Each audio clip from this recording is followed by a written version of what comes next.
making a lot of controversy by the newly elected CM of Tamil Nadu, Vijay Joseph. So, he recently made a decision announcing that he wants to cut tariffs on Chinese cotton, and this decision has faced a lot of backlash. And this particular tweet that I'm sharing has gotten a lot of traction, where it says that India is one of the world's largest producer of cotton. This emoji actor wants to remove import duties so that cheap Chinese cotton can floor India and farmers start committing suicide. This shows his IQ dash dash dash dash.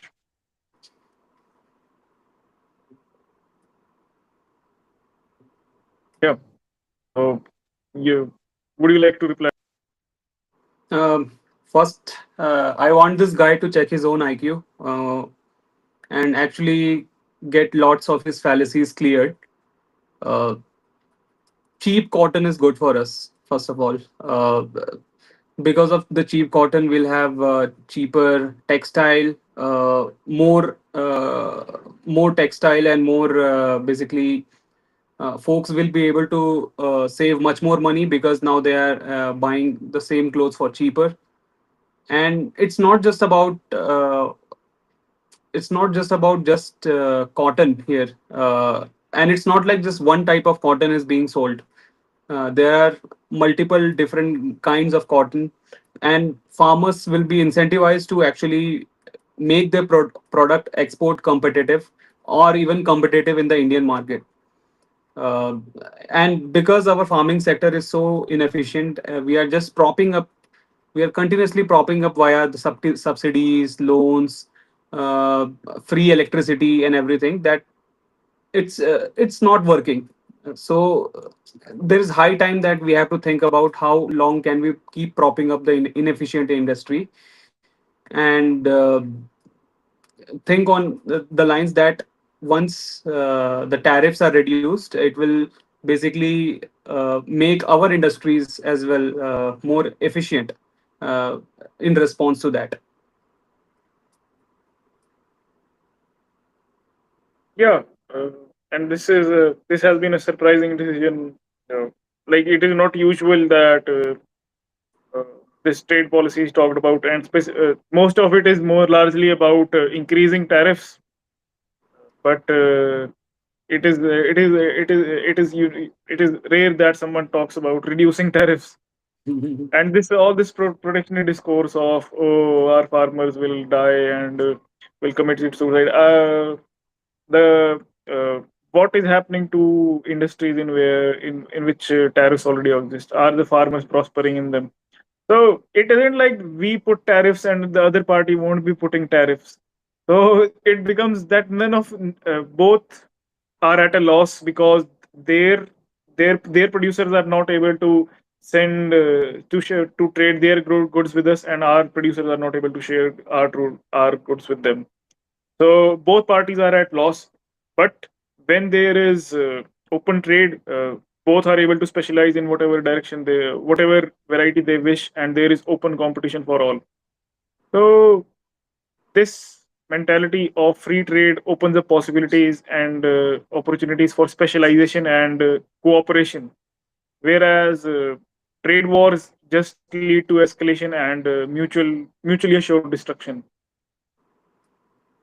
So this is a good decision and a welcome decision the uh, by the Tamil Nadu chief minister, and other states also should start talking about reduction of tariffs so that farmers have opportunities to sell their produce in global markets. And this doesn't mean that like ideally like we are in favor of even if it is unilateral free trade, no issues with that.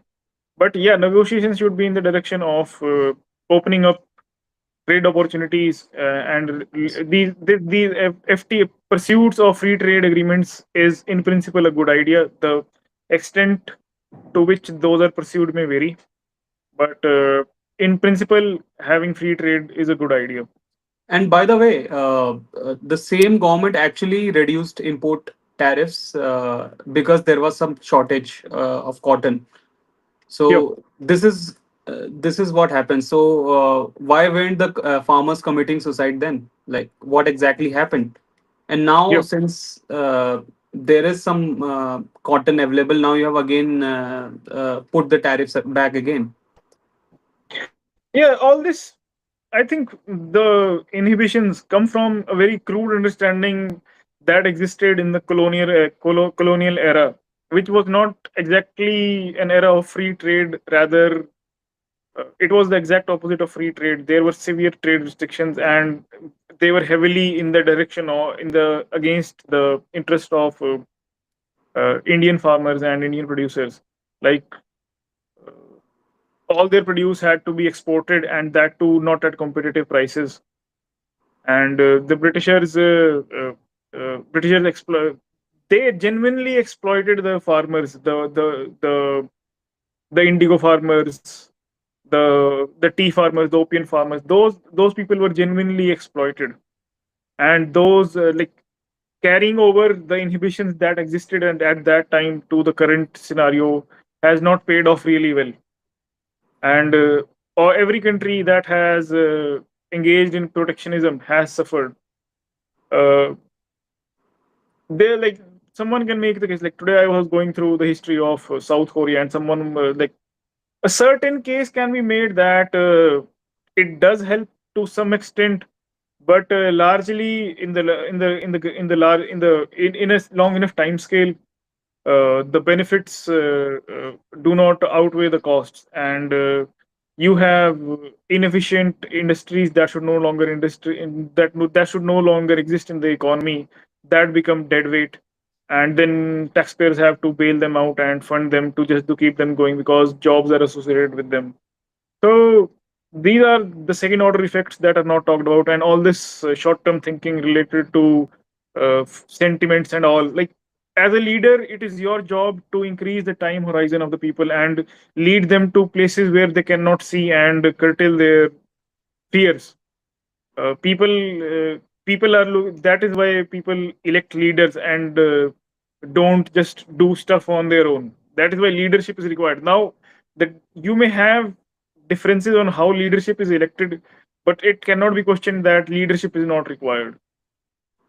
And it is the job of the lead, and as a leader it is your job. Like when like giving the example of Lee Kuan Yew, he could have easily like where he told the story that of the how Singapore Airlines was workers were protesting, and then he was like I will ground the airline and start it from scratch rather than listening to your obscene demands.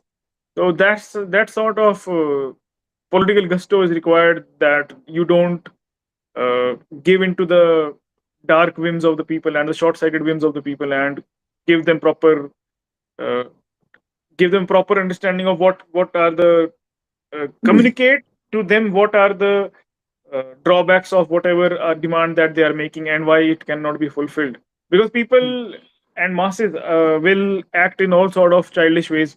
They may know out of ignorance, and they need to be enlightened, and it is the job of the leader to constantly communicate their moral and reasoning behind his decisions. And that is why the farmers protest. Like Prime Minister Modi said that we couldn't sufficiently explain our policy. That's why we are taking back the farm bills. Rather, what should have happened is that he should have gone to the streets, talked to the farmers in person, and communicated to that this you are being misled by the Artigas, and what this is what we are really trying to do. We are implementing this policy will benefit you in the long term. And similar thing needs to happen with the chief minister as well, that he needs to go out and explain his reasoning that this is why I am doing it. Yeah, people don't listen to like there is this like the lowest common denominator is who your messaging is targeted. But those who are questioning it, they also need to be answered as well. If you have sufficient confidence in your logic, then you should give Yes. the reasoning and rely on the wisdom of the crowds to understand it and keep keep persuading people. Like it is your job to keep persuading people to your And side. and I also want to talk about public choice theory, which is happening here. So Yep. basically, in Tamil Nadu, it doesn't have cotton, so it imports cotton from other states, and basically, it wants to import cotton from other countries as well. So because there are cheaper cotton, because they have a very booming textile industry, and basically the textile lobby is very strong there, and that is their demand that reducing the tariffs is good for them.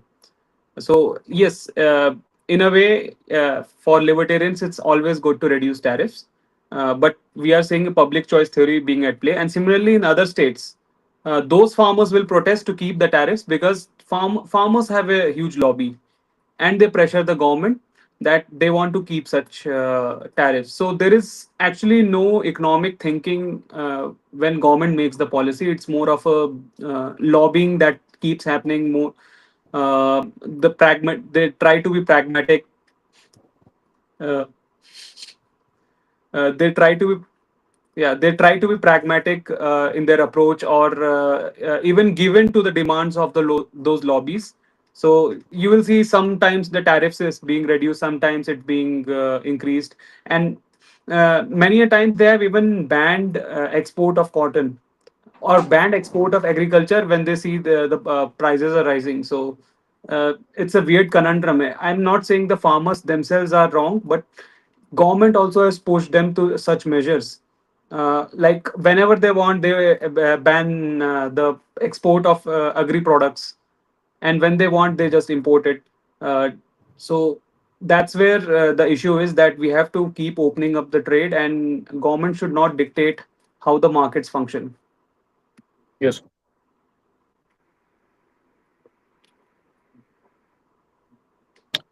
I think we have covered all the aspects related to basic decision. Any questions anyone has, you can ask them in the comments and we'll reply to them in the next video. Yeah. Thank you all for seeing. Have a good time. Thank you.